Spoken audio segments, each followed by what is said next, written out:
Some nights feel different before a single second passes, as if history itself is leaning forward, waiting to be written.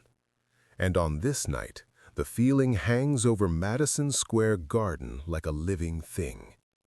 New York City, March 23, 1974, a Saturday evening, 8 o'clock sharp, and the most famous arena in the world is overflowing beyond reason.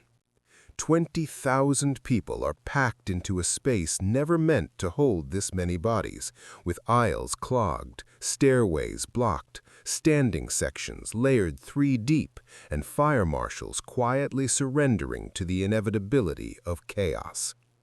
No one is thinking about safety, regulations, or rules of any kind, because something far greater than order is about to take place. The air inside the building is thick and heavy, charged with anticipation so intense it presses against the skin, tasting of metal, sweat, and raw adrenaline. The unmistakable atmosphere of combat multiplied to an almost unbearable level. This is not a title fight, not a routine sporting contest, not even a normal spectacle, but something that exists outside the usual boundaries of sport, something people have argued about for years in gyms, bars, dojos, locker rooms, and living rooms across the world. A question that refused to die, a debate that never found an answer, because until now it had never been tested. Insurance companies fought it, commissions rejected it, experts mocked it, and officials called it reckless and dangerous. But money has a way of bending reality, and after months of negotiations, compromises, and legal battles, the impossible has become real. Tonight, Bruce Lee faces Muhammad Ali. Precision meets power. Speed meets size. East meets West. 135 pounds of perfectly refined efficiency against over 200 pounds of sculpted dominance.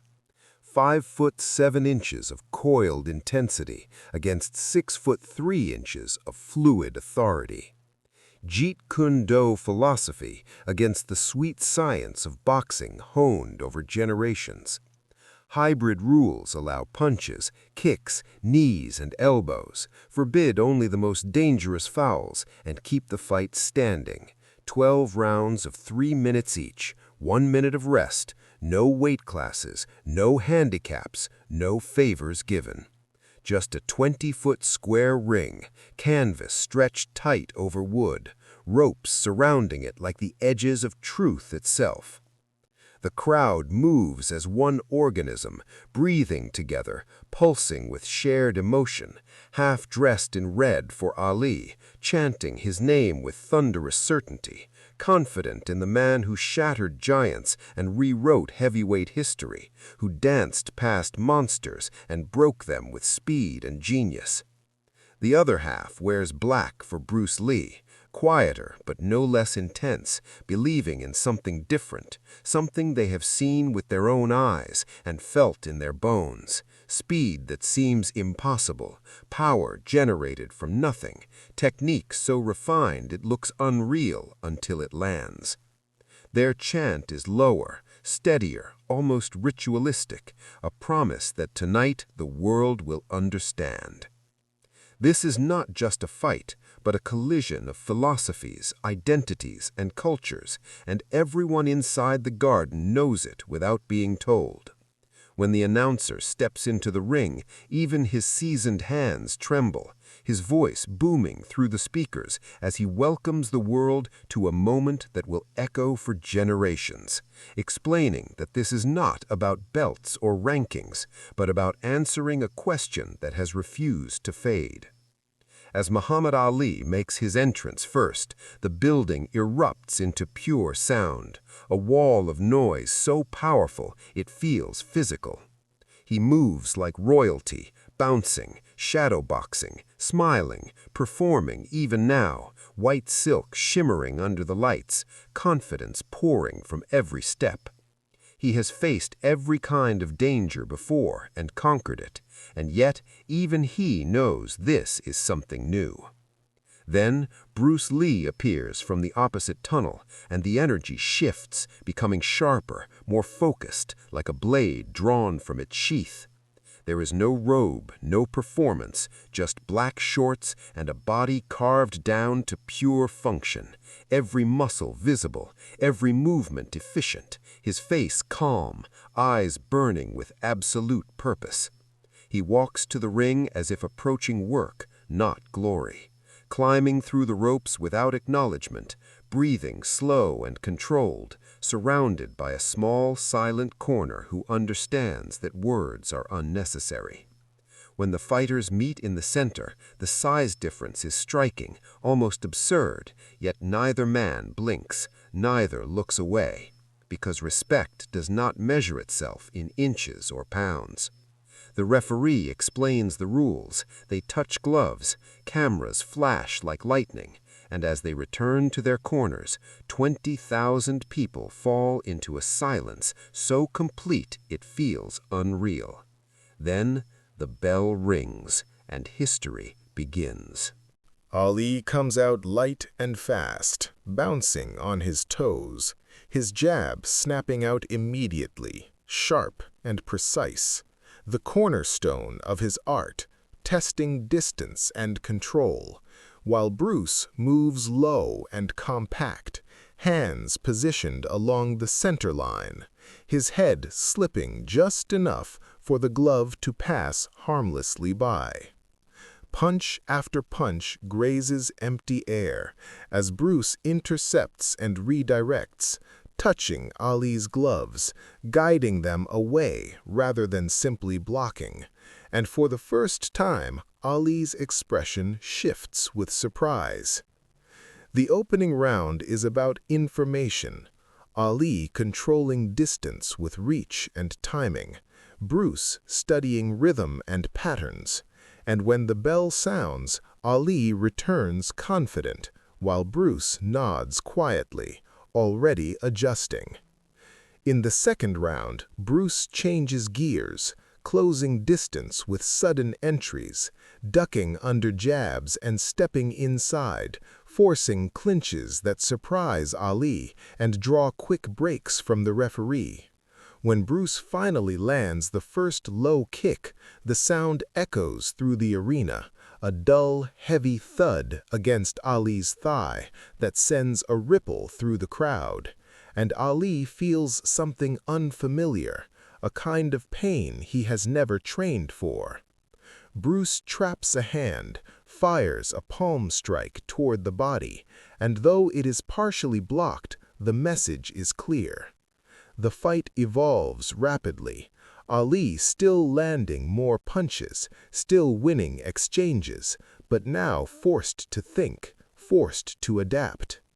By the third round, Ali presses harder, throwing fast, punishing combinations, and one clean right hand snaps Bruce's head back, drawing a gasp from the crowd as Bruce staggers for a split second. Ali senses blood and moves in, unleashing power, but Bruce rolls, absorbs, and answers with sharp strikes to the body, trading pain for pain. The crowd rises as the fight transforms from a chess match into a war. Rounds 4 through 6 blur into sustained violence, Ali's boxing brilliance on full display as his punches carve lines into Bruce's face, swelling eyes, opening cuts, while Bruce methodically attacks the foundation, chopping at Ali's legs again and again, each kick small on its own, but devastating in accumulation. Ali's bounce slows, his movement grows heavier, yet his power remains frightening, and when a crushing hook drops Bruce to a knee, the arena explodes. Bruce rises quickly, refusing to yield, surviving the storm, and continuing his systematic assault. By round 7, both men are deep in exhaustion, breathing hard, minds forcing bodies forward against every instinct to stop. Ali lands an uppercut that nearly folds Bruce. Bruce clinches to survive, and when they separate, Bruce notices something important.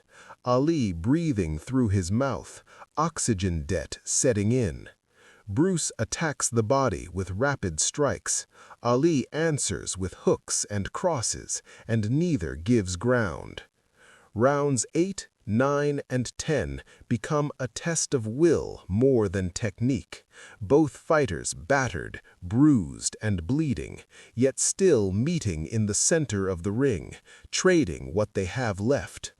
The crowd watches in stunned silence between eruptions of noise, aware they are witnessing something beyond sport, a raw display of human spirit and refusal. In round 11, Ali digs deep and throws the hardest right hand of the fight, a perfect shot that drops Bruce flat on his back, and for a moment it seems over. Ali raises his arms, certain the end has come, but as the referee counts, Bruce's eyes open, clear and focused, and at 8 he rises, shaking his head, ready to continue. Ali charges, desperate to finish, but Bruce covers, counters, survives, and when the bell rings, both men slump back to their corners, spent but unbroken.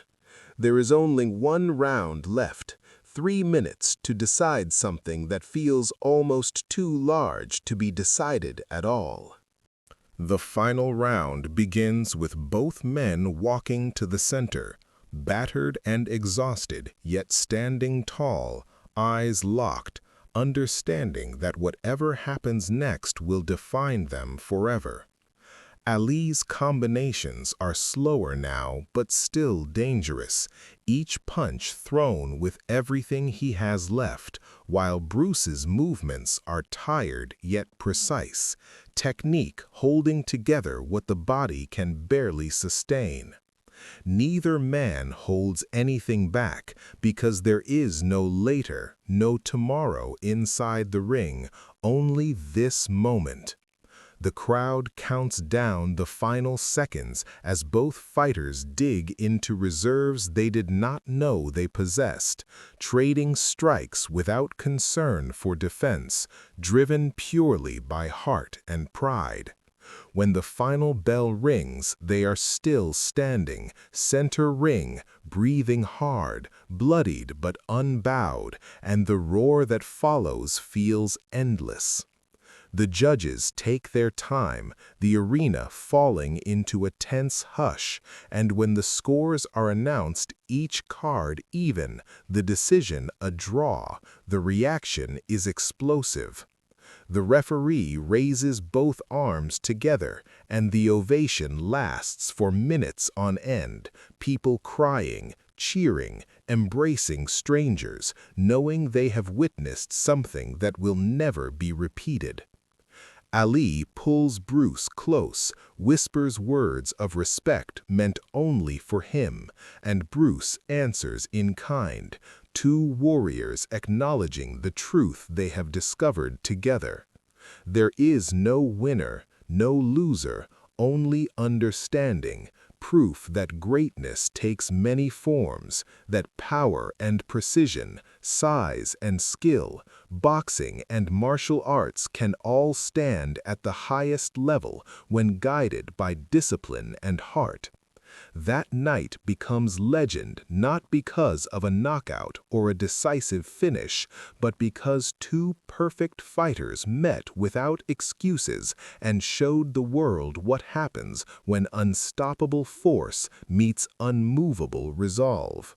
The answer was not domination, but respect, and in that respect, both men became immortal, forever linked by a moment when human potential was pushed to its absolute edge and revealed in full.